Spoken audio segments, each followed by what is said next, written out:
The best player available. Strategy is a phrase every NFL fan hears during draft season, but are we actually prepared for the absolute chaos it could bring to the Chicago Bears?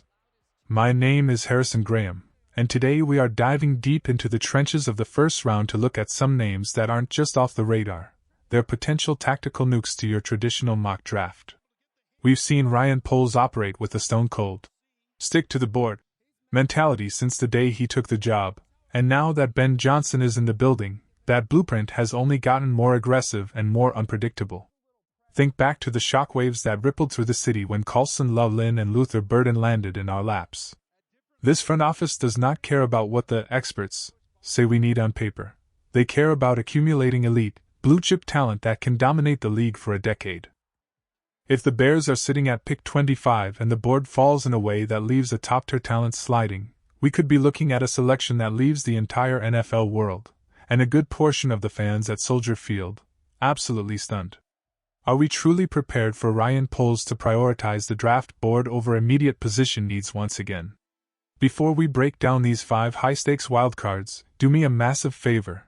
Hit that like button, share this video with a fellow Bears fan who lives for the draft, and subscribe so you never miss a second of our off-season coverage as things heat up.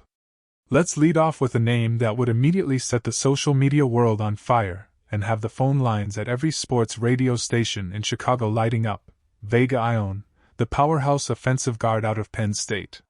Now, I already know what the immediate reaction is going to be. You're going to look at the roster and see Joe Thuney and Jonah Jackson, 2 excellent, established guards, and you're going to ask why on earth we would ever use a first-round pick there. Here is why. Vega Ioane is a monster. Plain and simple. He is widely considered a top 12 or top 13 talent in this entire class, currently masquerading as a late first-rounder because of the devalued nature of the guard position. He is a thick, sturdy, human bulldozer who doesn't just block defenders, he buries them. In the run game, he is a force of nature, and in pass protection, he possesses the kind of anchor that looks like a battleship moored in the harbor. The tape doesn't lie. When you watch Ioane play, you see a guy who moves with a fluidity and lateral quickness that someone his size simply shouldn't have. He's the most pure, dominant guard in this draft, and if he's sitting there at 25, it becomes the ultimate litmus test for the best player available philosophy. Do you take the elite talent and figure out the best 5 later? Maybe you slide Thuney to left tackle for a season, a position he's more than capable of handling, or you look to move one of the veterans via trade in 2026. It creates a fascinating, if crowded, dynamic on the offensive line. But ask yourself this: can a team trying to win a Super Bowl ever really have too much protection for their franchise quarterback? If Ioane is the best player on the board, Ryan Poles might just pull the trigger and let the rest of the league wonder how we got so physical up front. Moving from the trenches to the perimeter, we have to talk about a prospect that is as polarizing as he is talented: Jordan Tyson, the wide receiver out of Arizona State. We've touched on him briefly before, but the conversation surrounding him is reaching a fever pitch. On the field, the talent is undeniable. Tyson is a verified game-changer who has shown the ability to dominate every single time he's healthy. But that's the catch, isn't it? The conversation around him is always shadowed by 2 words that scare scouts to death: injury concerns.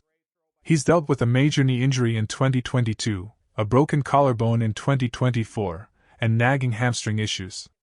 There have even been whispers about his effort, or character, though we've seen those same types of rumors float around guys like Luther Burden in the past, and look how that turned out. Burden has been a home run. Tyson has managed to put up over 1,800 yards and 18 touchdowns over the last 2 seasons despite the time he's missed.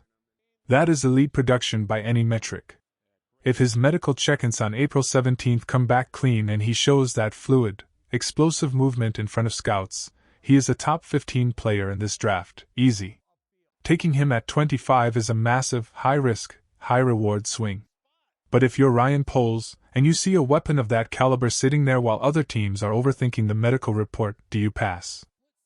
Or do you add another nuclear option to an offense that is already starting to look like a Madden fever dream? Question of the day: if all 5 of these surprise targets were sitting on the board at pick 25, which one are you sprinting to the podium to draft? Are you going for the line depth, the explosive playmaker, or the athletic project? Give me your pick and your logic in the comments below. I want to see the debate. Now, here's the one that might actually break the internet and cause a total meltdown of the mock draft community. Kenyan Sadiq, the tight end out of Oregon. I can hear the shouting already. We have Colston Loveland. We have Cole KMET. Why in the world would we draft another tight end in the first round? It sounds crazy on the surface, but when you dig into Sadiq's profile, it starts to make a terrifying amount of sense for a Ben Johnson-led offense. Sadiq isn't just a tight end, he is a mismatch nightmare designed in a laboratory. Imagine a weapon with Vernon Davis-level athleticism who can out-quick linebackers across the middle and out-muscle safeties in the red zone. He's versatile enough to play as a big slot receiver or inline as a traditional wide tight end. Think about the schematic possibilities. Ben Johnson's offense thrives on using 12 and 13 personnel to create confusion.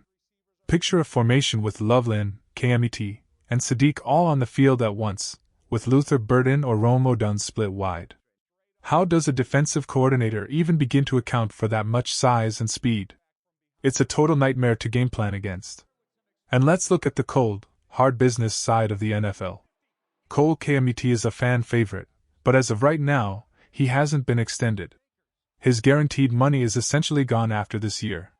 Drafting Sadiq might be a signal that the front office is looking toward a future where they have two younger, even more athletic options at the position. It's a ruthless move, but it's exactly how the best franchises in the league stay ahead of the curve. If Sadiq is the 14th player on their board and he's there at 25, the Bears might just decide that the best player available is too good to pass up, regardless of the current depth chart.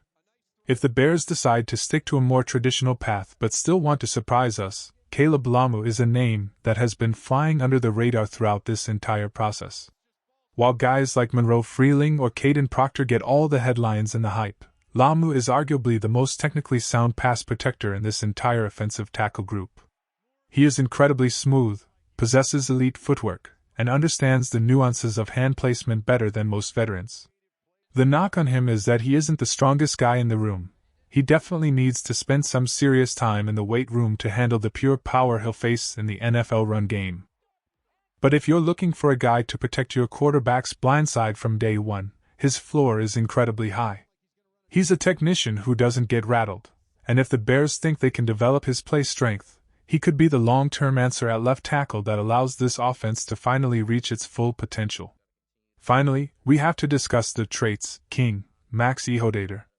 This kid is the definition of a draft wildcard. He's only been playing football for about 5 years, picking it up late in high school, but what he's done in that short time at Arizona State is nothing short of miraculous. His physical traits are quite literally next level. He is an ascending talent who essentially redefined what athletic upside looks like at the scouting combine. He is raw, there's no doubt about it.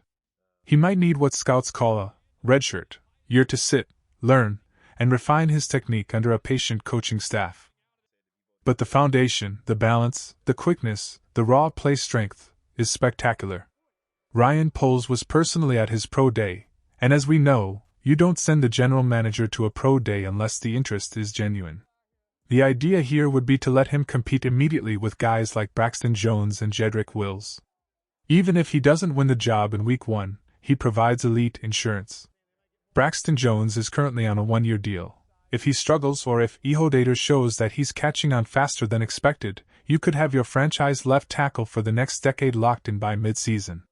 It would be a project pick, but for a team with the luxury of a 25th overall selection, it might be the smartest long-term move on the board. At the end of the day, these 5 players represent the surprise element that makes the NFL draft the greatest reality show on earth. They aren't the safe picks. They aren't the names everyone is penciling into their mock drafts on social media. But if Ryan Poles and this Bears front office stay true to the philosophy that has brought this much talent to Chicago in such a short time, any one of these names could be the next cornerstone of our franchise. The strategy of best player available isn't just a catchphrase, it's a commitment to excellence over convenience. Whether it's a dominant guard, a risky receiver, a mismatched tight end, or a raw tackle with unlimited upside, the goal remains the same: Build a roster that can compete for a ring every single year.